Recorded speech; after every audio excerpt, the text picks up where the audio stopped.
అర్థమవుతుందా మీకు? రైతులేగా మన కాట అదే, అది మన కాటేనా? ఊర్ల కాట. రేపు గుమ్మం ముందు పోయి ఆయన అడుగుతాడు చాకర్ని, ఆయన అక్కడ శివాలయం ఉండే ఇల్లు. మరి అద్దాకి ఇక్కడ కనపడ్డది కానీ 50 కేజీలు కనపడుతూనే ఉంది. నీకు సిగ్గుండాలా ఫస్ట్ ఇచ్చేటప్పుడు. వీడియో తీస్తాను మొత్తం వీడియోది మొత్తం గ్రూపుల్లో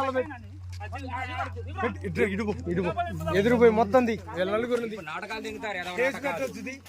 కాట ఎంత వచ్చింది? అది 30 కేజీలు ఎక్కడ, 50 కేజీలు ఎక్కడ సంబంధం ఉంది అసలు?